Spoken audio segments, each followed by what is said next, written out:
Estoy seguro que has escuchado más de una vez la expresión de que la palabra tiene poder. Y yo te voy a hablar hoy sobre el poder que tiene poner las cosas en palabras. Y no te estoy tratando un tema de espiritualidad. Estoy hablando de algo bien concreto que vas a poder entender, vivir y pensar en relación a tu vida hoy. Así que bienvenido al episodio número 77 de Fuera de Consulta. Mi nombre es Abel Saraiva, soy psicólogo y este es mi podcast. Vamos.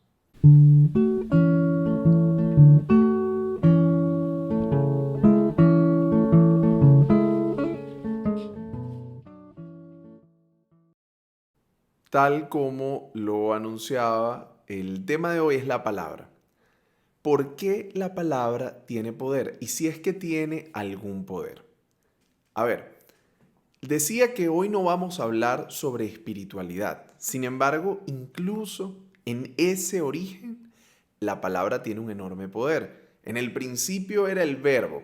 Así comienza uno de los evangelios de la Biblia cristiana, pero podemos remontarnos a casi cualquier tradición espiritual, cualquier tradición filosófica, cualquier tradición incluso esotérica, y vamos a encontrar que la palabra ocupa un lugar destacado como punto de origen en la creación, bueno, desde múltiples lugares. Sin embargo, este no es un podcast de espiritualidad, este es un podcast que está pensado para reflexionar sobre la vida en relación a distintos temas.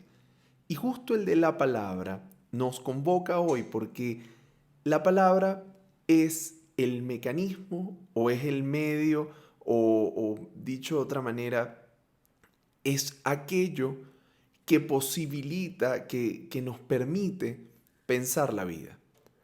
No sería posible pensar lo que nos sucede, lo que pasa a nuestro alrededor, si no fuese a través de palabras. De hecho, la idea misma del cuerpo, y sobre esto el psicoanálisis lacaniano ha hablado un montón, está construido en relación a palabras.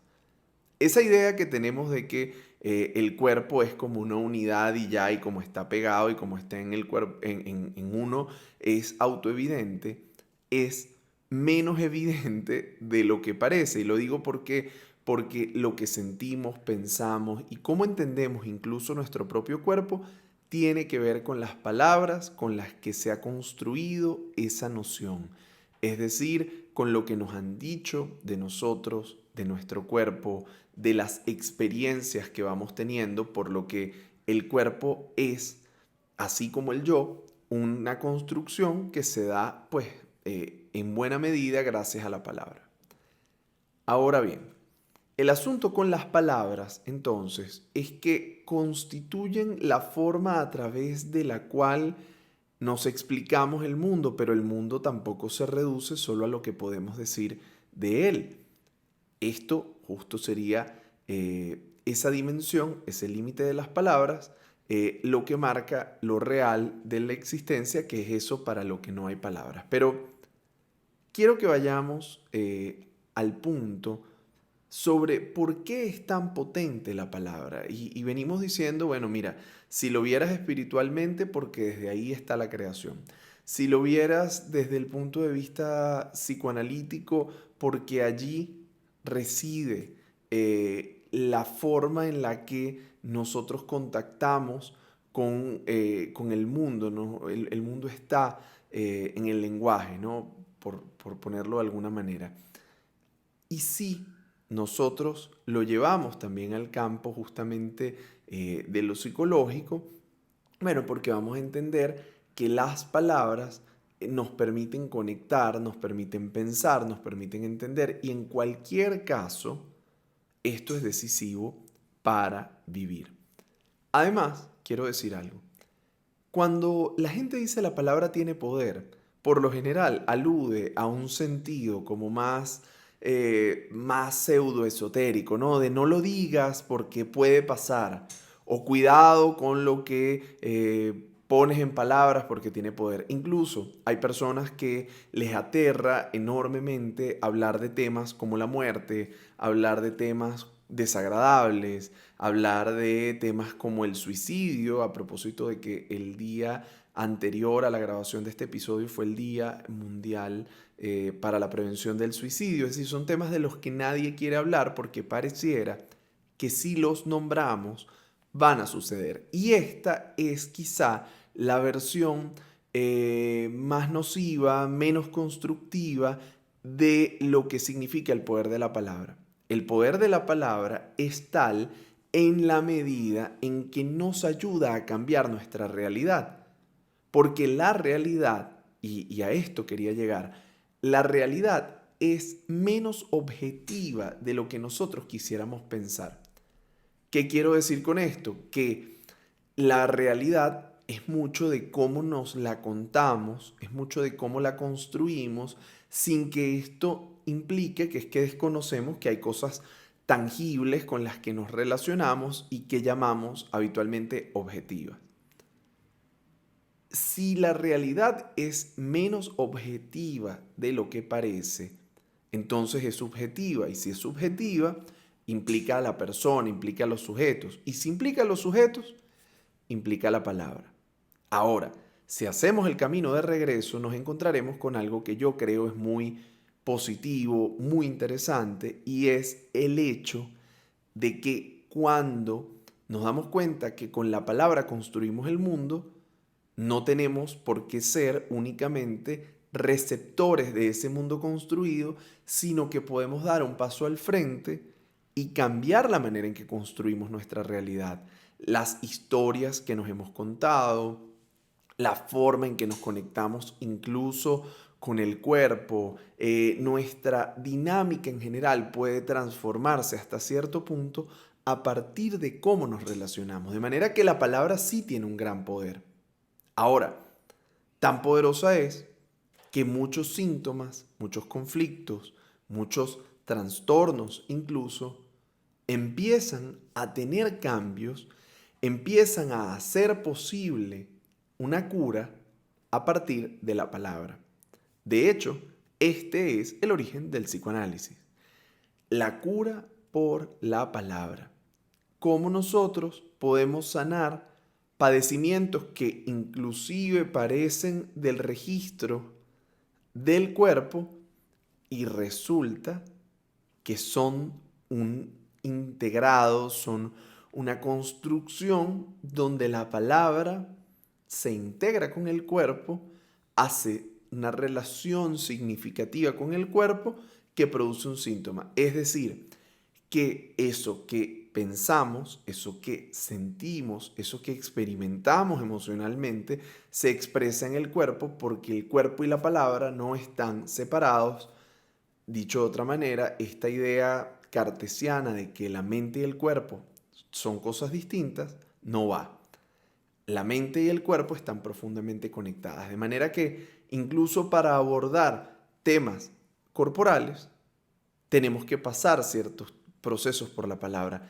Es muy fácil ver cómo cuando no ponemos en palabras algunas cosas, nosotros podemos experimentar ese malestar en el cuerpo. Cuando pasas un susto y te duele el estómago, cuando estás muy estresado y te duele la cabeza, y así muchas cosas. Pero esto puede ir muchísimo más complejo. Si se quieren dar un paseo, interesantísimo revisar los historiales de Freud, sobre todo los historiales sobre la histeria, donde hay muchísimo material interesante de hasta qué punto el cuerpo puede ser la expresión de un síntoma al que accedemos, entre otras cosas, por la palabra. Volviendo al tema, el poder de la palabra está, como lo decía hace un momento, en que nos permite cambiar nuestra vida, nuestro entorno, nuestra realidad y nuestra relación incluso con el cuerpo. Poner en palabras lo que sentimos es extremadamente poderoso y es algo que deberíamos permitirnos. Y a esto me refiero apuntando en la dirección de que sí, mucha gente podría beneficiarse de un proceso psicoanalítico. Mucha gente podría beneficiarse de un proceso psicoterapéutico. Pero incluso si tú no te estás planteando aún esta opción, porque no cuentas con los recursos, porque estás en un lugar donde no hay acceso o por la razón que fuere, yo te diría que es importante que al menos te permitas nombrar lo que sientes en relación a lo que está pasando en este momento en tu vida, ponerle palabras, ponerle nombre, porque al ponerle nombre, sí, lo haces real, pero no porque invoques que las fuerzas del universo se materialicen en ese momento, sino porque al ponerlo en palabras y darle realidad, te permite tomar conciencia de lo que está allí y sobre eso empezar a actuar para que las cosas cambien. No basta con sentir algo para que podamos considerar que lo hemos puesto en palabras y que estamos generando procesos para cambiar. No es suficiente nombrarlo, no. Por el contrario, nombrarlo es el punto de partida. Lo que no es suficiente es experimentar un malestar para creer que lo estamos abordando. Así que la invitación de este día, la invitación de este episodio, es a detenernos un momento y permitirnos poner en palabras. Si no tenemos la disposición o el deseo aún de llevar esto al espacio terapéutico, al espacio psicoanalítico, al menos, yo recomendaría hacer ese ejercicio de introspección, de comenzar a articular las palabras que acompañan lo que sentimos, porque desde ahí nos construimos y podemos reconstruir. Bien, esto ha sido todo por este episodio de Fuera de Consulta. Quiero agradecerte a ti que nos has acompañado a lo largo de estos 77 episodios y si te estás sumando por primera vez, darte la bienvenida. Esto es un espacio para pensar la vida, es un espacio gratuito que no te busca vender nada, pero para que este mensaje pueda seguir llegando a más personas, te invito a que lo compartas con quien creas que pueda ser necesario, que le dejes una reseña en la aplicación desde donde nos escuches, puede ser Spotify, Apple Podcast, Google Podcast, Spreaker, YouTube, en fin, desde donde nos escuches, deja una reseña, califica el episodio, compártelo y sobre todo déjanos tus comentarios sobre lo que piensas, cómo la palabra ha cambiado tu vida o cómo no poner en palabras ha sido un proceso complejo para ti. Si tienes interés de proponer algún tema nuevo para algún episodio, por favor, tampoco dejes de hacerlo. Y para ello te dejo nuestras redes sociales. @AbelSaraiva, con I latina y B alta, en Instagram, Twitter, TikTok y @fuera de consulta. Nos vemos en una próxima oportunidad.